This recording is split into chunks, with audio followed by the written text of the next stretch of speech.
Good evening, everybody. Honorable Deputy Prime Minister, honorable ministers, DG, members of the NIPDB, friends who are here today, and most importantly to our team who's watching from Southern Africa, and especially from our headquarters in Namibia. It is a real pleasure to be here today to form part of the Namibian delegation that has joined His Excellency, the President, Dr. Hage Geingob, in the participation in Davos. And it is especially a gratifying moment for our entire team because over the past 2 years, since the beginning of the pandemic, over 180 of us who make up our team in Namibia have been innovating to not only showcase the power of the informal sector retailer, but also to show the world that in Namibia you can build technology and you can export it in the region. And this is the pride with which we come to today's presentation. I moved to Namibia to start building housing. I'm originally from Venezuela. I moved to a small town called Grootfontein in 2014. And like that, I kept growing. My brothers joined me, and we've built housing. We've built schools with the Pupkewitz Foundation. With Dr. Libertina Madila, we built a clinic in Ochomuru. And I've had the most amazing experience of my life in a journey around the entire country of Namibia, working in urban development.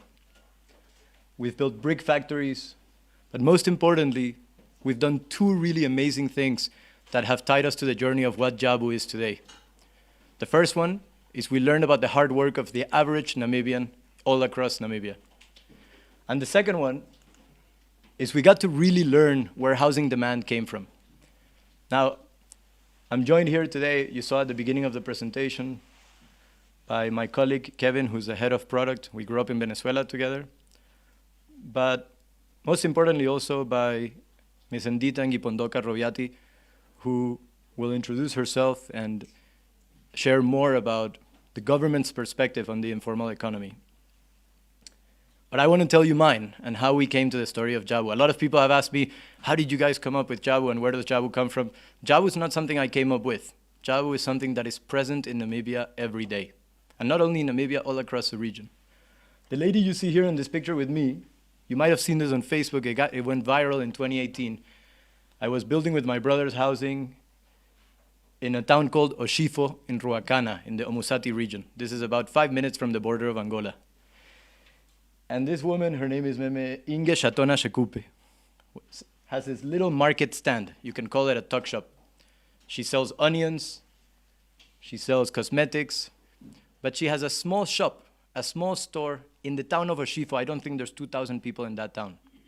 And she came up to me with 2,000 rand and she said, Tate David, I heard from your team, you have a lot of cement. I need cement, I need 20 bags. And they said, you buy them at $100. If I give you 2,000, will you give me 20 bags? I said, 100%.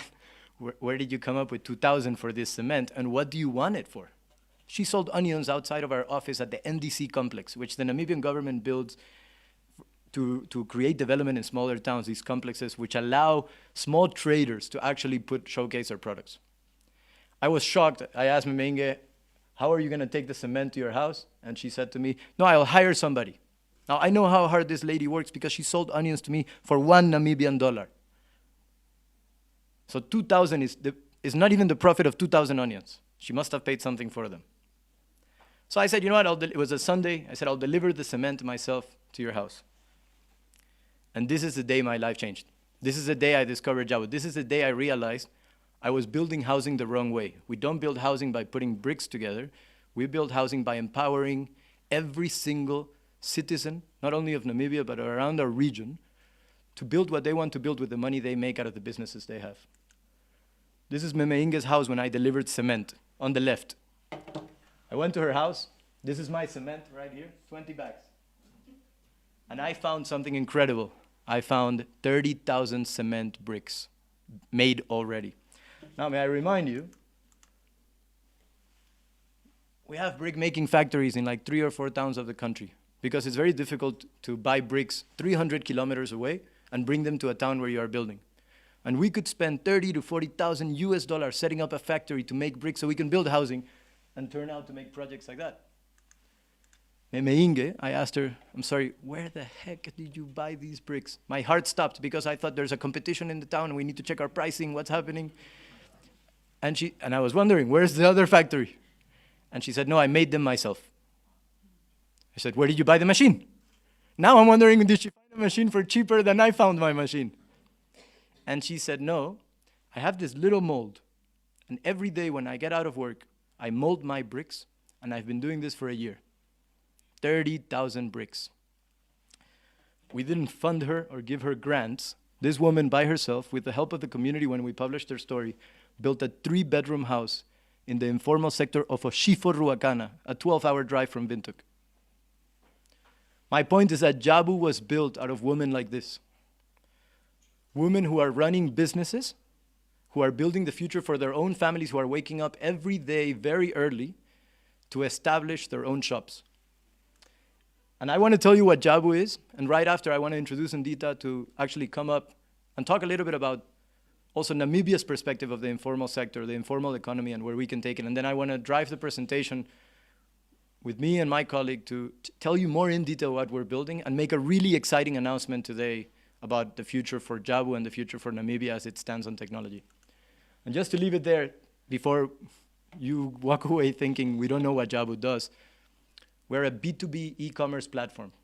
We help small traders anywhere in the informal economy, and now starting in the formal economy, to use an app to order the products they need, to have them delivered real time for free, and to pay us, which is one of the most difficult challenges to be solving. And I believe we're solving the toughest challenge, but the most exciting one in the next 100 years, which is how do we enable the informal retailer to be sustainable and successful in today's economy. So with that, and before we continue sharing more about Jabu, I want to invite Ndita, who will share some thoughts.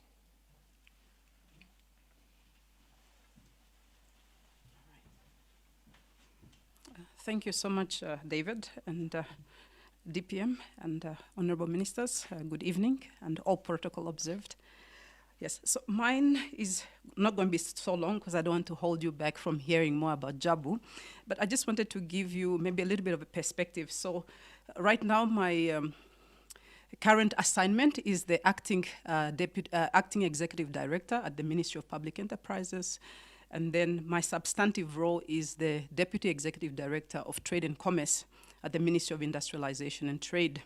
And there we, of course, work in developing the policy framework to enhance business opportunities, investment policies, commerce, and international trade. So the whole array of policy framework to enable the economy to grow as per the mandate of the Ministry of Industrialization and Trade. So one of the things we are doing is to work on an informal economy policy. We don't have that one yet. Of course, I think it's very, very clear in our country that due to the inequalities, they cut across the entire spectrum of the economy, the inequalities in Namibia. And then, of course, we know that the face, so when somebody asked me, they said, what do we work for? Of course, we work to try to uplift the livelihoods of all Namibians, particularly those that are really, really disadvantaged, the ones that are living in abject poverty. And then if you ask yourself a question, what does the face of poverty look like in Namibia?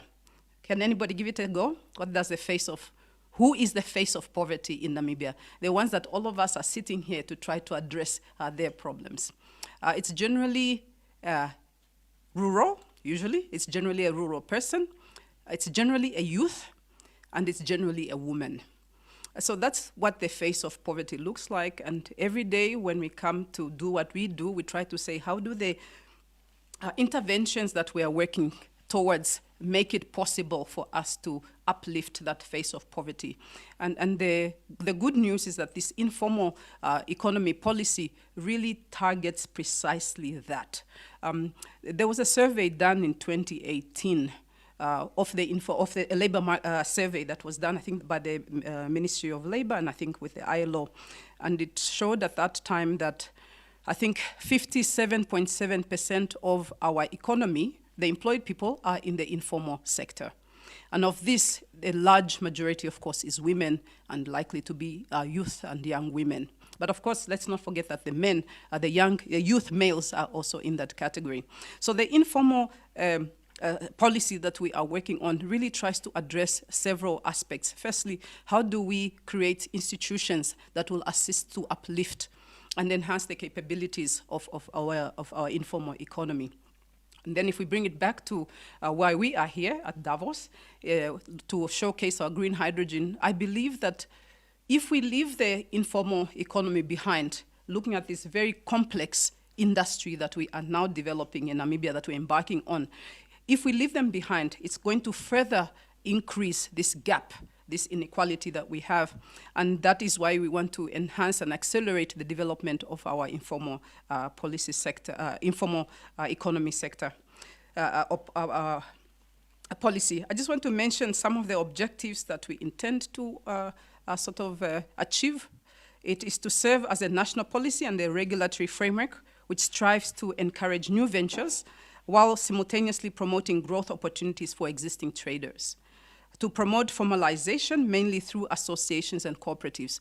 I think talking to the ones from Namibia, and I think all of us during the lockdowns, we realized how it was very difficult that we had to prioritize sectors that were essential, and there were those that were not essential. And we realized very, very quickly how important the informal sector was, because at that time when informal markets were closed down, because remember we didn't know what was going on and how this thing was spread, we closed down the informal markets, and within 2 weeks we realized that we were not going to be able to cope, and we had to open them up. And then one of the issues that we looked at is how are these industries organized? And those that had associations were very quick to lobbying with the state, and they were able to reopen. Tourism was one of those. Our infamous Shabin was one of those, etc. But one of the things that we want to do is find a way in which we can create associations and groupings so that they are better organized and they can better represent their interests as well. And then to establish a defined informal economy and its activities, to develop a defined assimilated and holistic approach for all institutional support. I think this is really, really crucial, that institutional support. How do we give support to this informal sector, which is so large and very, very impactful? To serve as a basis for the bylaw that could regulate informal economy in Namibia, because eventually that's what we want to do. As much as it is informal, we still need to have it regulated. And then develop a strategy on resource allocation decision.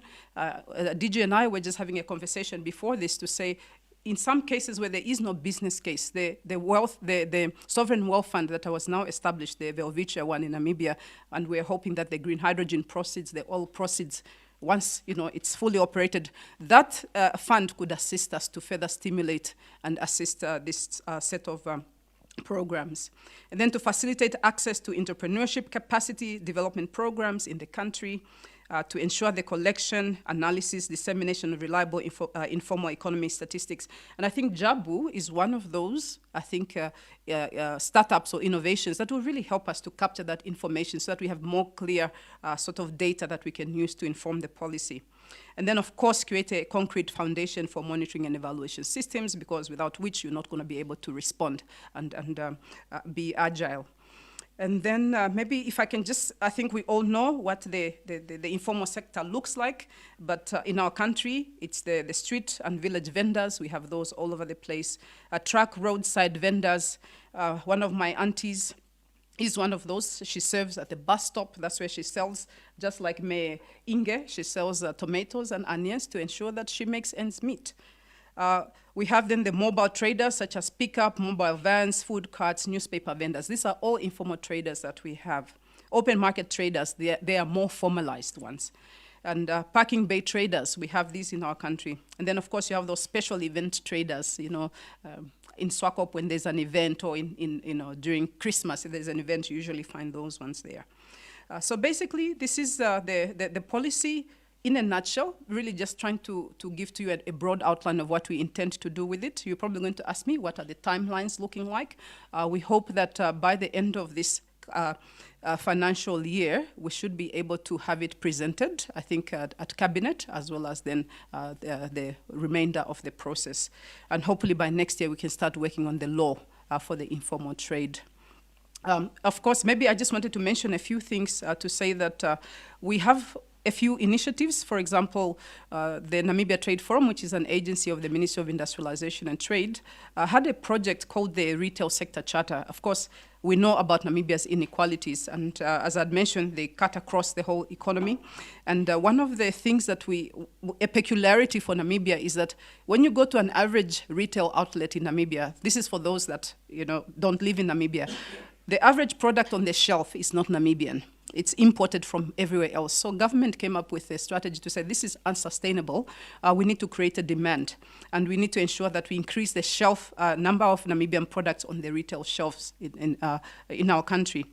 And we soon realized that there were so many barriers, structural barriers to entry. And of course, it also affects the average SME or those small enterprises that are developing.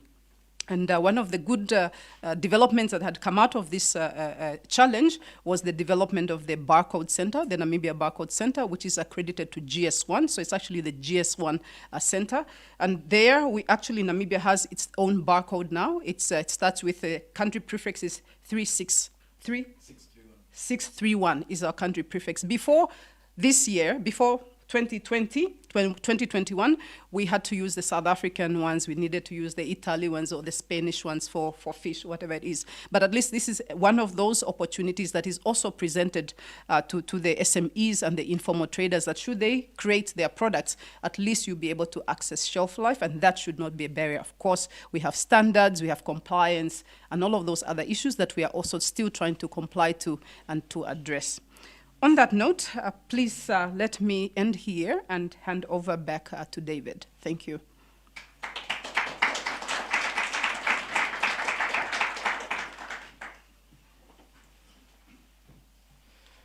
I thank you very much for that, Ndita, because it gives a lot of context to many of the things our team is doing and working on to try to go in line with what the government's strategy is. The really exciting thing about Jabu is that today you can think of us as an app where you can order your products, but we've already started building and deploying the Jabu Wallet. So we're working with the Bank of Namibia, the Bank of Zambia, and some of the markets where we operate to learn how to launch this. Because as you can imagine, it's not just a problem around the distribution, the ordering, and how you get your products, but how do you pay for them if you're unbanked? And as we grow, part of the vision for what we have is what we call a super app for the business sector in the informal economy, where if you're ever looking for a room to rent, if you come down from Oshakati to Windhoek for the weekend and you're looking for a room to rent, you better have enough friends you can ask to find out where to stay. Otherwise, there's not a platform where you could rent it. So we want to bring on board the supply side. We want to bring in someone who has a room in Omuvapu Street that is willing to rent it out and put a fair market price and check whether they want to rent it out, just like Airbnb would. And this is not something for the short term, but it gives you the vision of why we're working so hard on participating in this space, because we believe we can digitize and bring on board a lot of that in the economy. And not to mention where we think of us heading as well is the way you pay for a taxi. I don't know how many people have jumped into a shared taxi in Windhoek. I do it all the time. It's my favorite thing to do because you get to really find out what people are thinking. But I never have 13 Namibian dollars in my pocket. I might have 100 or 200, and the guy doesn't have change. Or I might just not have any money, and I'll have to send him a wallet from my bank account, which costs me as much as a ride. So are we even creating solutions to make this more effective? And during the pandemic, when nobody wanted to touch your cash and your coins, it was even more relevant. So, I mean, we are at the Namibia House. I don't have to sell you the opportunity in the continent. But what I can share with you today is that we launched Jabu exactly 2 years ago in Namibia. We raised our seed round of funding in April of last year, led by A4 Capital in the United States, an amazing guy called Gaurav Jain, whose Indian origin, worked at Google and Android, and with 2 phone calls, as an international investor, learned about what we were doing and said, we will lead your round. And we were able to raise $3.2 million US. Y Combinator, which is an accelerator in Silicon Valley, participated, FJ Labs, Klee Capital, and many other venture capital firms that believed in a Namibian startup, when I can tell you, when you live in a country of 2.5 million people and others are trying to invest in Nigeria or Kenya or South Africa, selling the story of a country with a smaller population, sometimes it's difficult. But I think our journey and the commitment of, as I mentioned at the beginning, over 180 people working out of our Namibia operations has shown that we can build a product that not only sustains itself in Namibia. Today we deliver to over 7,000 home shops and tuck shops and restaurants and mini markets in Namibia alone, half of that in Windhoek. But that we can expand that technology and take it to other markets where we are. Zambia, Botswana, who's represented here today, Eswatini, and South Africa, where we just launched our operations. This was last year. This is how much our sales grew. By February of this year, we had doubled December. In Windhoek alone, we were trading over 15 million rand in just distribution. The average basket size is 1,500. The average delivery. We make tens of thousands of deliveries per month in Windhoek alone. And it takes a village, as they say. It takes many villages. And one of the biggest things in our company is, yes, we are a global company today. We have software engineers in Egypt. Antonio, who's in the back, is our head of engineering. He's in Spain. We have Namibian engineers in Namibia. But the vast majority of our team are people who grew up with this context. I mean, Dita, you shared that your aunt is a trader. Our city manager in Windhoek, his mom, his name is Luimar, he was going to be here today. Visa issues, he would have been given this talk. His mom ran a tuck shop. The vast majority of our team members have a mom, a cousin, a sister, a brother who runs a tuck shop. And I'm not kidding when I say I've had a minister approach me and says his friend has a tuck shop, his brother has a tuck shop, can he give him more information? We all are exposed to this. This is our team. We are faces of all types, of all backgrounds, of all socioeconomic backgrounds, of all educational backgrounds. And I can tell you the people who are growing the most today in our company are those who give an effort, not who come with the highest degree. And this is the face of Meme Johanna. This is a woman in Windhoek, in Omuvapu Street, who moved to Windhoek as part of urban migration, someone looking for a better opportunity, in the middle of Omuvapu Street, which is a mess, if you ask me. It's a lovely mess. I love it. If anyone ever says, I want to meet your customers, I take them there. Because you can find 40 tuck shops in like 100 meters. And they're all selling the same thing. And how do you distinguish yourself? No, it's the relationships you build with your customers, or whether you have availability to product. When we met Meme Johanna, she had 3 bags of maize meal, 1 bag of sugar, a few potatoes, and a few onions. And when I asked her, how come your shop is so empty? This is at the very beginning of our trade. She said, well, the reality is I'm waiting to have enough money to go buy my products again. And that's the problem we're solving. The average owner of a small retail shop has to take a taxi. And when we shut down the taxi association during the pandemic, and when we shut down the shops, that's when it became alive. We worked closely with the Shack Dwellers Federation, because as you said, people came together in their organizations, and that's what the government is working for, to create these platforms where you can really come together and showcase the issues. And they said, you must open up the taxis. We cannot be 2 people in a taxi because the fare is higher. You must open up the routes. But why? Because they were sourcing their products at big wholesalers far away from their shop at a costly fee, but also when they had time. If you're a woman, as you said, as part of the youth, and you have 3 kids, can you leave them alone at home during the pandemic to go source your products? Most of the time, it wasn't even about cost or time. It was about restrictions at home. Jabu today allows you to order, to receive same-day delivery, to pay cash and digitize your money through us, and to get merchandising from the brands. We're a one-stop shop for many of these small retailers, but also for the brands. How many Namibian brands don't have access to a tuck shop to sell to them? And that's something that we'll mention and we'll bring up. Our B2B marketplace, this is when we were operating just in Namibia and Zambia, is highly focused on 2 parts. And Kevin's going to share with you a lot about our technology when we get there, but we have an e-commerce app, an e-commerce website. We have a brand dashboard. You mentioned data. We have all the data in the world. It's exciting. We want to show it to you today briefly. But also, we have the people. You cannot build this without people. We have field agents who own the market, who go talk to their customers every day, who teach them how to use technology, who sit with them and spend the time saying, this is what an app is. This is why you want to order. This is how to use it. When we first started Jabu, I was walking, this is an exciting thing to show you the resilience of the Namibian woman, because it was 4 women. I was walking in Prosperita, which is an industrial area very far from the informal sector. And I found 4 women, Ana, Lena, Beatrix, and Hilia. They all graduated in accounting or finance from a university in Windhoek. And they were walking in the street of this industrial area, going door by door, selling to people the ability to register your CC. Now, if you're Namibian, you know what a CC is. Everyone has one.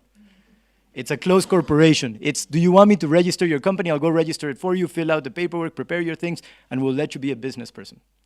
Now, I asked these 4 women, how much money do you make doing this?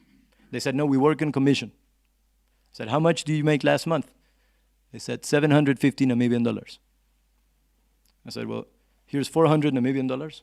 If you can get to my office before me, because I have a meeting here, my office was all the way in Eros, I will give you a job for 4 times that amount to start right now. What are we going to do? I said, I'll tell you when we get there. First, I want to see if you can get there. They all showed up. We signed a contract. We didn't know what we were going to do. We drove the next day to wholesalers, and we packed up my bucky, as we call it, which is a pickup truck. We filled it up with cooking oil, with maize meal, with sugar, with snacks, with beverages, and we drove around shop by shop to every shop we had mapped with Shack Dwellers Federation.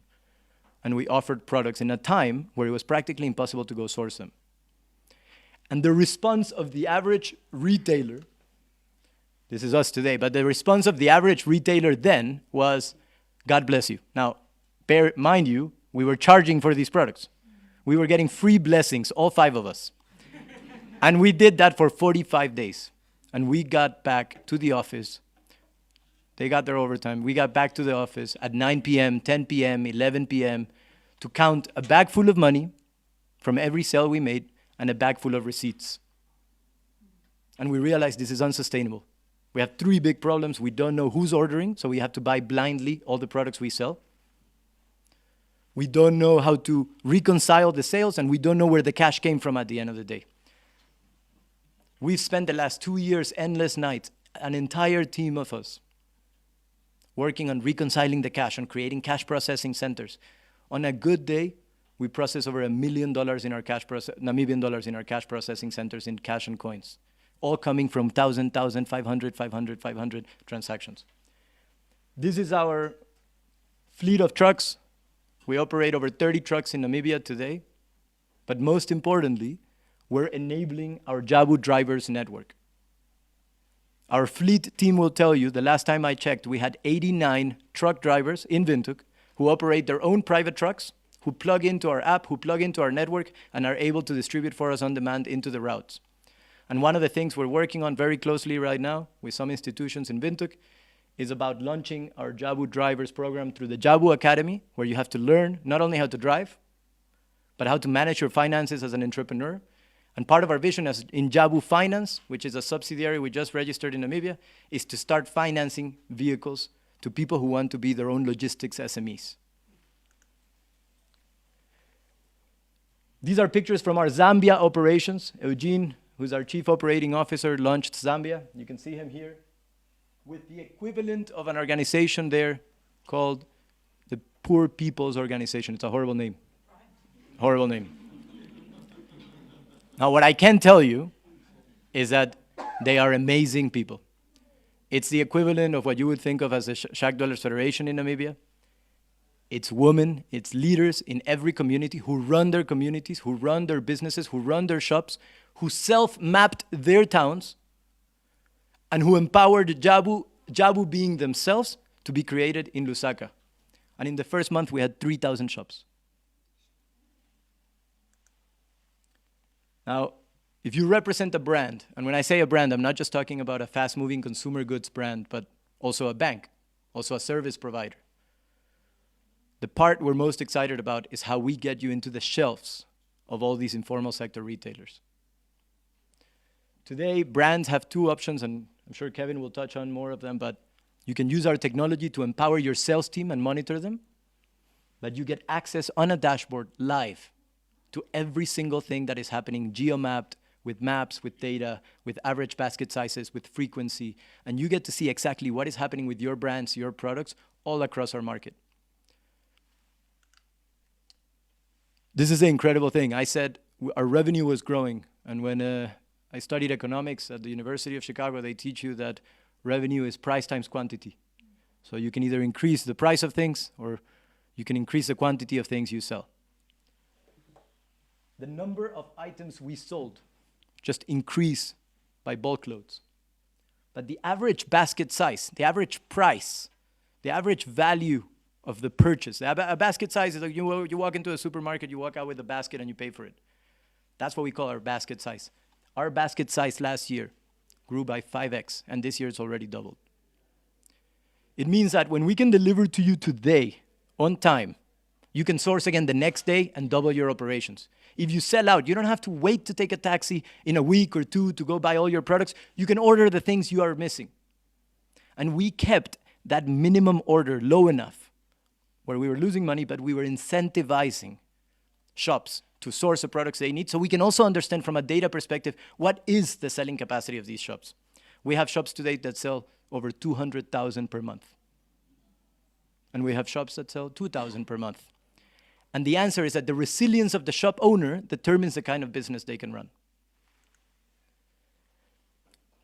The woman on your right was our first female 5-ton driver. Not often we think of a woman driving a 5-ton truck. It's one of our biggest pride that as part of the Jabu Academy, of the Jabu Drivers Program, anyone of any age, I believe she's 21, can run and participate in any part of our business. You see down here, that's a typical delivery agent, a fulfillment agent teaching a customer how to order, how to pay, and then you have a customer running a shop in Windhoek, ordering their things. We're really excited about our Jabu Wallet. As I described to you guys, we're processing millions in cash and coins. We have an amazing woman called Esther Johannes. She was the 6th employee after the first 4 ladies. And this woman studied accounting. She was working for 1,500, also doing some street sales. But she's smart and she's committed and she's probably one of the brightest people I've met in my time in Namibia, mother of 2. Esther today runs our cash operations. She's single-handedly responsible for the processing of all the money at Jabu. And what I think she would tell you is that we have a big problem. Everyone pays us cash. And the more we grow, the longer she stays at work. I told her, you're in charge, make 2 shifts. She said, we have 3 shifts, and we still can't keep up. Now, if you think about our wallet, I want to give you an example. Let's say Mayor Joanna, who I showed before, has 5,000 Namibian dollars in her pocket. That's a great month for her. She's trying to decide what to do with it. She will not take a taxi for 40 Namibian dollars or 50 to a bank to deposit her money. It's not worth her time. It's not worth her money. So she'll wait until we deliver again to pay for it. But she wants to digitize her money. Otherwise, somebody will knock on her door. We've got a funeral, and I know you've got like 5,000. And I was wondering, maybe, perhaps, potentially, can we take 500? It's the truth. We're all laughing. I see everyone laughing.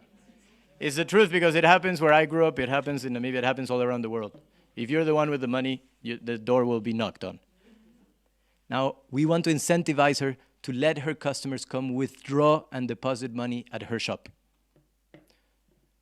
So if Petrus comes to her early in the morning on his way to work and he says, I need a 200 meme, I want to withdraw 200 from my bank account, and he can choose any bank. I will not name one because I'm not being paid to name a bank. When he withdraws 200 from Meme, she will take that out of her pocket. But on the app, she will record that he's giving 200. Now the 200 will go from his bank account to a Jabu centralized system and let it sit on her wallet. But she has to give in exchange the money that left his bank account to go to her digitally, physically. And that's an exchange of digital to physical float. That's how you get rid of your physical money. You let people in the community to come withdraw from you by transferring from their bank account. You're doing a trade. It's like somebody saying, can I e-wallet you and you give me cash? But can I wallet you directly and you give me cash and you're able to reconcile it? And that whether we want it or not, is the future of money in Africa. It's the future already in Nigeria. It's the future in Zambia. Telcos are moving most of the money through wallets, and we want to participate in that. Now, for some of you who've been in Windhoek at the Franco-Namibian Cultural Center, we've launched our new headquarters, where we're hoping to not only bring tech talent from outside the country to teach and train and participate in bringing skill set, but develop Namibian talent, where I think today we have about 4 or 5 engineers that are already working there, plus marketing, plus design, plus partnerships teams. On the left is a picture from our Zambia team. This is where we launched our Jabu Growth Conference, and I can tell you, allowing partners, employees, colleagues from other countries where we operate to come to Namibia for a month, to feel what we are building in Namibia, is going to be part of the future of creating a Namibian company that operates in the region. In November, we won the Africa Startup of the Year at Africa Arena in Cape Town. And I said it there, and I will repeat it today, we didn't win it. It's ladies like the one you see on this picture who are every day working to make us a better company. Because I promise you, no one has higher expectations than the small merchant. You're late, you don't have change, I ordered this and you brought me that, the quality of this product is not up to standard, and they are the ones that are keeping us to our toes. It's not our investors, it's nobody else. And what is amazing is that there are millions of customers buying from these small retailers, and this is the face of them in 5 countries. And maybe you can tell the difference ethnically, socially, but you cannot tell the difference between the problems they're all facing. And we're solving a problem that is highly scalable, not only in the 5 countries where we operate, but across the region. Eswatini, Botswana, Namibia, South Africa, and Zambia, all markets where we have teams today operating. This is, I was last week in our Zambia Operations. Just to give you some context, many of you may have seen our Namibia Operations, but this is our Zambia team. We got this warehouse empty. Impossible to find trucks in the country, I'm telling you. If somebody watching this sells trucks in Zambia, please call our team. But on the bottom right, you've got people working in tech, you've got operations and wallet, and you've got fleet, and you've got teams of all sorts. And I can tell you that one of the most beautiful things we're building is a shared mission across the region. And I want to, before I announce a little bit, before I announce something really exciting that's come to our company now, I want to give you the vision for where we're going with this picture. Today, picture this. If we bring in $1 million Namibian dollars worth of sugar into what we call today the informal economy, we take $1 million Namibian dollars out. And then the next day we do it again and we take it out. That is the size of the economy we see. But I invite you to see the size of the economy that the Jabu team sees. When you bring in $1 million Namibian dollars worth of sugar and you scale the operations there into retailers, and they sell that sugar to their consumers for 1.2 million because they want to make some profit, we're now talking about a 2.2 million economy because money has now traded into the trader and sugar has left the shop. When that trader receives the 1.2 million in cash, they have a choice of spending it again at Jabu and bringing in more product, more sugar perhaps, more maize meal, more pasta, or they can spend it in the economy where they live. They can ride a taxi for 1.2 million. That's a lot of taxis. They can repair their TV. They can repair their stove. And how they pay for these things is where the Jabu Wallet comes in.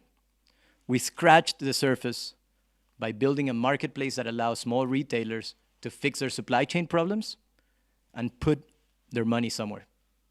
But can we take those products that they are buying and participate with them in the multiplier effect that money has in the economy? When you stay in a hotel, that hotel owner takes the money to pay for electricity and to pay their staff. And their staff goes down the street and buys a cool drink and maize meal and pasta and goes home and pays for the nanny who was taking care of their kid while they were working at the hotel. Now the nanny takes a taxi to go home. That 100 Namibian dollars or 100 US dollars you spent at the hotel gets spent another 10 times in the same economy with your same $100. And the Jabu Wallet will allow Jabu to participate in a global economy and to participate in the transaction flow that allows an economy to actually function. And sometimes we think about that in the formal sector, but we don't think about that in places where most of the money flows. And before we jump in to talk about some of our tech, I want to make a really exciting announcement. We were on the papers earlier this year announcing that we had raised $3.2 million from investors the previous year, which is a legacy as a Namibian company in the tech space to showcase that we are able to scale, that we are able to build a product. And now that we've grown to Zambia, launched our operations in Botswana and South Africa, and we're looking at Eswatini, we've just raised another $15 million from Tiger Global as part of our Series A, which will allow us to scale, which will allow us to continue growing, which brings our total capital in equity investment as a Namibian tech company in over $18 million. And I think that's an achievement that our entire team has worked endless nights and days and weeks to get to. And I would like to ask you to join me in clapping for them and for the tech space.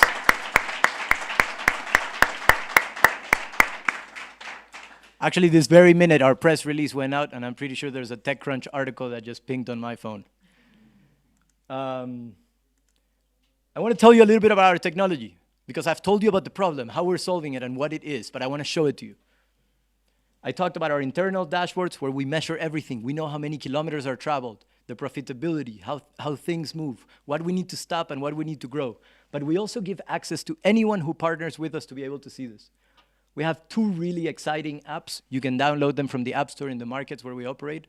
One is the Jabu app, which is an e-commerce that allows you to not just order products, but even read the Jabu Zone, which is a newspaper we've launched in the sector. Every talk shop gets 5 to 10 copies, depending on their transaction flow. This is an amazing accomplishment in the past couple of months. It's a community newspaper from real people, real stories, that is written by Carmen and Yolanda and Richmond and Nita and Petalina, our marketing team locally on the ground that is thinking every day about how to bring in these stories. So you can read that on the app. Then we have our Jabu Ops app. If you are Bokomo or Namibia Breweries or Coca-Cola, if you're Pioneer Foods or Pepsi, if you are any of the brands that is thinking about how do you go into this space, you don't know where your salespeople are going, how they're moving, you can trust us with this mission, or you can use our Jabu Ops app to also merchandise, to go see what is happening in the shops, and to place orders in our e-commerce so that we can then go distribute. Fourth, we've got our Jabu Wallet, which is something that we're very excited about, and I explained how we think of it for the future. But lastly, and I cannot stress this enough, and that's the picture of Hilia, by the way, one of our first 4 employees, we cannot do this without people. We have an amazing customer success team. You don't want to enter that room. There's over 20 people on the phone listening to challenges, complaints, sob stories. Somebody called the other day saying his girlfriend broke up with him and he doesn't know what. I said, but is he going to order? Our customer success team is there for our customers to actually find support. We cannot think that technology will solve problems on its own. And I say this even for the green hydrogen initiative. It will require people, good people, people who care, people who are there every day to think about how we build this. And at Jabu, that's the center of our operations. People deliver the products. People accept your phone call or call you when we messed up an order. People drive trucks.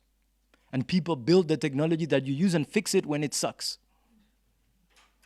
So I think people, and the Namibian people at its core, is our biggest key to success. The last thing which Dita mentioned, and I think is really exciting, in our website we've now launched something called Become a Jabu Partner. Stacy, who runs the NTF and who's also the acting at GS1, has an amazing initiative around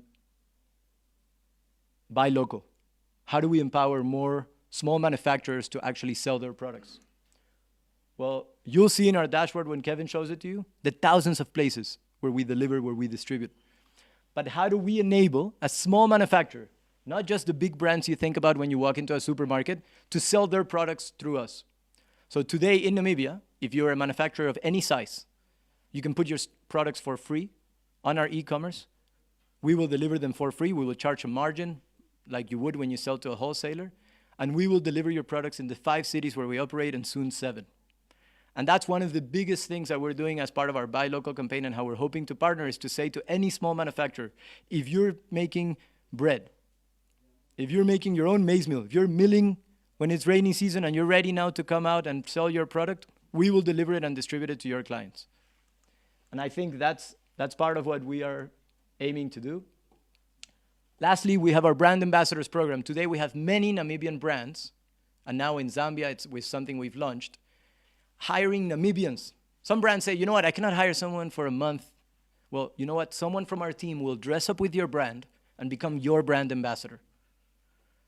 So we have dozens of people today that represent third-party brands, that their salaries get funded for a month or 2 months from third-party companies that allows us to scale, that go out into tuck shops, home shops, even shebeens, and sell the story of the brand or the product that they represent.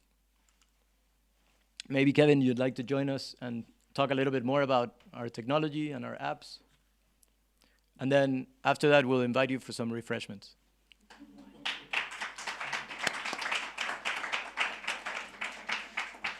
Thank you, David. So yes, as David was saying, I think creating tech for Jabu is one of the most exciting things that we can do, but it's really challenging. And the truth is, okay. And the truth is that we're creating technology for people that are not used about using technology. So that was the huge challenge come from. I want to give you just one example. Each time I say it, people go crazy. And it's like, in Namibia, a lot of people don't understand in that sector what pin location means. But we have found out that locate a shop, they do understand. So we have created a huge team around the entire country that is going shop by shop, training people. We have initiative when we bring people to Jabu, so we train them, we talk with them, we ask them questions. And I think that's the truth of what we are building. We are not building something for the technology, we are building something for our customers. So as you can see, it's not just about the experience of buying something, it's how you can give them something more. They can read, as David says, the newspaper, we have games, they can do the spin and win, and they can have an entire experience around it. Then we have our Jabu Ops. I think that around 1 year ago, in just one day, and that was crazy, we hired around 200 people and we trained them. And after we finalized the training, we look at each other and say, like, okay, so how are we going to measure everything that we just did? How are we going to measure 200 people? And I think that that's where we realize that you need a tool that is working fine, that is working perfectly, that you can have real-time traceability of everything that is happening. And the same that happened to us, it happens to brands. We have brands that comes to us and say, I have sales rep, but they have to go to a shop. They have to sell something. They have to put it in a notepad. They have to take a transport. They have to go to another place, and they have to place an order. And 2 or 3 days later, someone will deliver. So right now we have brands that are using our Jabu Ops app, and it's really, really simple. They place their order through our technology, and their customers get delivered same day, free delivery. So I think that's really exciting. We have a huge team working on it, and it's getting better each day. And I will say, to end with, it's everything about data. We like to make decisions regarding data. I think it's the best way of deciding something. And I want to show live what is our Jabu dashboard. So Antonio, that is on the back, he's our lead tech. He's going to be sharing a live screen on our Jabu dashboard, and I'm going to go through it. So as you can see, on the top part, you can see all the main KPIs that we know that brands want. But the most exciting thing is not just this. It's that we have a huge team meeting with brands and understanding what they want to measure and how they want to measure it. So you can see gross sales, the number of items people have sold, buying customers. It means 4,684 different buying customers. We have delivered more than 330,000 items, and that's crazy. You can start understanding what your customers are ordering, how many deliveries you have made, how many new customers you have, but how is the recurrency and the frequency. And this is really important for every brand. You need to be able to retain the customer, but you need to be able to grow. You can also start understanding number of items delivered by day. You have a lot of amazing graph. But I want to go, Antonio, please go down. And I want to stop here, number of orders and number of deliveries. This graph shows you when people are placing orders. And there is something really interesting on this. If you go, for example, on Saturday at 12, exactly, at midnight, to the left, Antonio, to the left, yeah. 204 orders. Someone on a Saturday night, they are ordering from us. There is no place in Earth where you have 200 people taking phone calls at that time. But our technology is enabling people to place orders because they just close their shop and they see, oh my God, I need this for tomorrow morning. How can I do it? So they go into our app and they place the order. And it's happening all the way. And the same happened with deliveries. If we can go to the right, we can see the number of deliveries we're making. We have people working, I wouldn't say 24/7, but we're making orders, I will say 14/7. So as you can see, if you go at 10 at night, for example, Antonio, you can go at 10, no, at 22. During one day, one Saturday night, we did 37 deliveries. So it means that we have a huge team working all the time, and this is something that brands are seeing, and they understand, and they don't have the capacity of doing it, but we do have it, and we want to support them. We want to be part of their team. And there is just one more exciting thing that I want to show, and it's the map. So as you can see, all those blue dots are Jabu dots. It's places where we have customers, and if we zoom in, we can start to understand where our customers are. So as you can see, we have on the middle Windhoek town, and you can see a lot of formal shops. There are food courts, there are restaurants, there are bars. But the most exciting thing is happening on the north, and if you can go there, and if you can put in satellite mode, please. Exactly. So please zoom. Each of these dots, it's a shop that is buying from Jabu right now. And as you can see, there are no roads, there are no names, there are no streets. We have to deliver to places that we don't even understand how we deliver, because literally there is no name of that street. There is no number, there is nothing. There is just go right, go left next to this shop at the end of the street. And it happened, and it's like that. And this is what Jabu is enabling brands to do, and this is how we are growing and how we want to empower the informal sector, through technology and through a huge team of people that are really committed of doing this. So thank you very much for coming.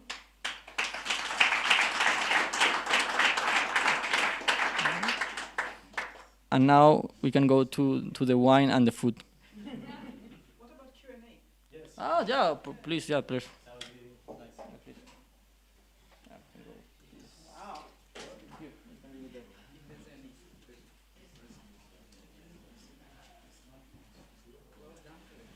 By the way, we didn't mention this, but it's a very important part of why we're here. We're using this platform and this opportunity to remind anyone watching that we're hiring all over. We're hiring in Namibia, we're hiring in the north, in the west. We just started our team in Rundu. We're hiring in Botswana, in Zambia, in Eswatini. People who want to travel, please join us. Not everyone likes to travel. People who want to work in different departments, whether it's sales, marketing, engineering, design. We are looking for people all the time. So we get, you can email us people@gojabu.com. You can also go on our website and see all the vacancies. I think that's really important. Margaret has a question. Margaret, is there a question online? Let's see what's it. Okay.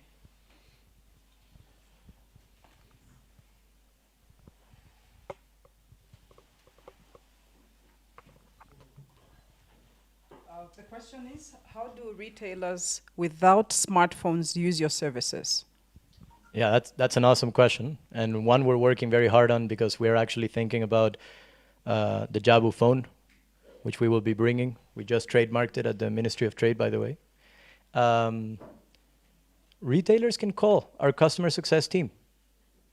We have 3 ways you can order, and then we will digitize your order. We have field agents, which are employees of Jabu that are in every region teaching people how to order. But if you don't have a phone, or your phone broke, or you ran out of electricity and you haven't charged it, you can place your order with the field agent. You can also place an order upon delivery. We'll take your order again. Or you can simply call our customer success team. Doesn't matter what's your mood, what you're thinking, and we'll help you place your order. So I think we find a solution, and that's why we discovered that without people, we can't do this. Yes, Ms. Abrahams. Yes, please. Do you want my mic? Or? Yes, please. Okay, thank you very much. I'm triggered to ask the question because not only that I understand the informal economy from the perspective that I'm a product of an informal economy, but I want to ask the question from the perspective of Namibia Agronomic Board. what you are doing, Jabu, is commendable because we struggled a lot to organize the informal economy, particularly the fruit sellers and vegetable sellers. As it stands now, 70% of the small-scale producers' produce goes to the informal market. And it's very hard to trace or to take stock of the volume. My question is, are we able to access the data for the fruits and vegetables that the informal market transect? Is it possible? That is an incredible question, and I hope we get to exchange contact details. Okay, good. We, last year in Namibia, tried to start moving perishables, which is what you would call the fruits and veggies for us. And understanding the demand, understanding where people buy, as you mentioned, is a very difficult thing, and it is one of the biggest challenges we're working on right now as part of a solution we want to incorporate. And we'd be more than happy to share with you not only the data we have, but find ways in bringing together, whether it's through associations, and Dita mentioned, or even yourselves, who understand where the products are coming from and how we can help source them. I will tell you the story. Mejoana makes most of her money from fruits and veggies. And fruits and veggies is, they have the most incredible pack sizes that they come up with: one banana, half a cabbage, half a potato, half an onion, and you can buy it for 10 or 20 Namibian dollars. But she wakes up at 4 in the morning, walks for 2 hours to a place where she can get it from the wholesaler that's driving through in one spot, and walks back and then starts selling. So I think it is definitely a problem we're hoping to solve, and we'd love to join forces.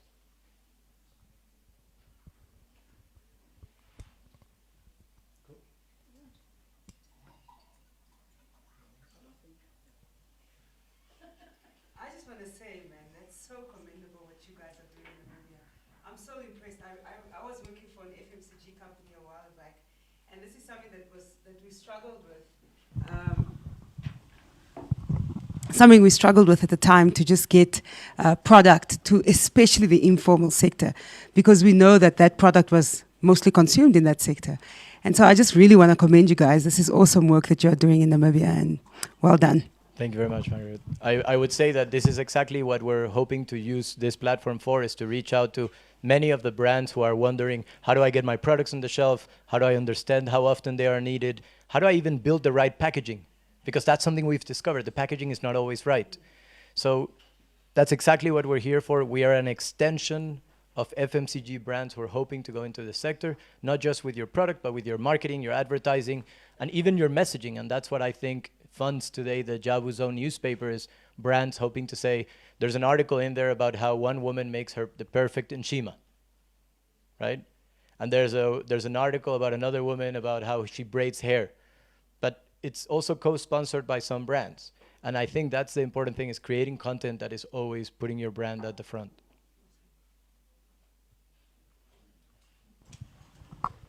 On the logistics part, how much do you guys rely on the technology to locate, especially first-time buyers?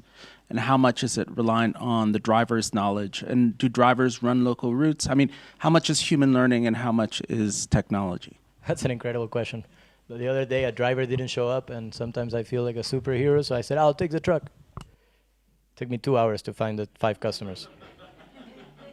Now, they were all first-time buyers. And first-time buyers who placed an order on the app, and one did it on the website and didn't have geolocation. So we have a huge challenge to go geolocate all these shops at the very beginning. That's why we have field agents and why we hope people will geolocate themselves. But more importantly, we depend on people. If you're a new driver who just moved from Nkuremkuru to Windhoek, and we gave you a chance, there's no way you're going without a fulfillment agent who knows the region. Because it doesn't matter what the map will tell you. First of all, our route to market gets built over time, so we're learning from our mapping. But it also is the eye of someone who says, no, there's a huge river now there. Let's go this way. The app will not tell you that. And I can reassure you, however many times, that it is people who drive the solution, which is tech-enabled. And I think that's a really important thing. Surely we have thousands of dots and geomapping and long distances and things like that, but we rely on people to make our technology work every day.